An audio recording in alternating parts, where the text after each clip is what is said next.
Welcome to my new blog guys. আশা করি আপনারা সবাই ভালো আছেন। আমিও আলহামদুলিল্লাহ অনেক ভালো আছি। সো আজকে আমি চলে এসেছি ম্যাট শেফ চিজ রেস্টুরেন্টে পিজা খাওয়ার জন্য। আমি আর আমার ফ্রেন্ড এসেছি আজকে পিজা খাবো, তাই সো আমরা ডিসকাস করতেছিলাম কোথায় গিয়ে পিজা বেশি ভালো পাওয়া যায়। সো আমি বলছিলাম যে ম্যাট শেফের বেস্ট পিজা পাওয়া যায়। এই রেস্টুরেন্টের কিন্তু শুধু পিজাই অনেক মজা না, এদের কিন্তু অন্যান্য ফুডও মজা, বিকজ এদের ফুড প্রত্যেকটা জিনিসই খুব ফ্রেশ থাকে অ্যান্ড খুব টেস্টি হয়। আমি তো পিজার জন্য এই রেস্টুরেন্টেই ফার্স্ট সাজেস্ট করবো। অ্যান্ড তাদের কিচেনটা কিন্তু একদম ওপেন কিচেন, আপনি যাই অর্ডার করছেন তা কিন্তু তারা বানাচ্ছে আর আপনি কিন্তু সেটা দেখতে পারবেন। সো প্রথমেই আমার কোক অ্যান্ড ফ্রেঞ্চ ফ্রাই চলে আসছেন। ফ্রেঞ্চ ফ্রাই দেখেন কিভাবে দিয়েছে, একটা মগের মধ্যে দিয়েছে, একটা স্টিলের মগে। আমার কাছে খুব ভালো লাগলো।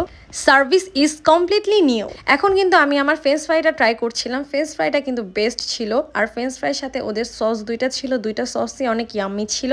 এখন আমার পিজা চলে আসছে। এই তো আমার পিজা। এখন আমি গরম গরম পিজাটাও টেস্ট করব। পিজাটা কিন্তু দেখতে অনেক জুসি জুসি লাগতেছিল অ্যান্ড অনেক বেশি ইয়ামিও হবে।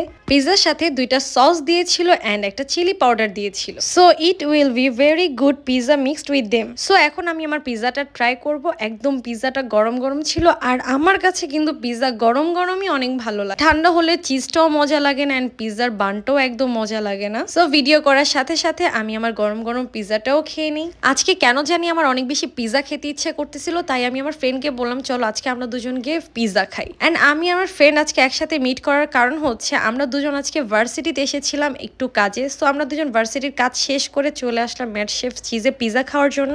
আলহামদুলিল্লাহ আমাদের খাওয়া দাওয়া অনেক ভালো হয়েছে। পিজাটাও অনেক মজা ছিল, ফ্রেঞ্চ ফ্রাইটাও অনেক ভালো ছিল অ্যান্ড কোক খেয়েছি, পানি খাচ্ছি। এখন এই ব্লগটা শেষ করে দিব। আর হ্যাঁ, ম্যাট শেফ চিজের কিন্তু একটা আউটডোর আছে, যেটা কিন্তু বৃষ্টির কারণে দেখতেই পাচ্ছেন সবগুলো চেয়ার উঠিয়ে রেখেছে। সো আপনারা কিন্তু এটাকে ইগনোর করবেন। অ্যান্ড সবাইকে আল্লাহ হাফেজ, বাই।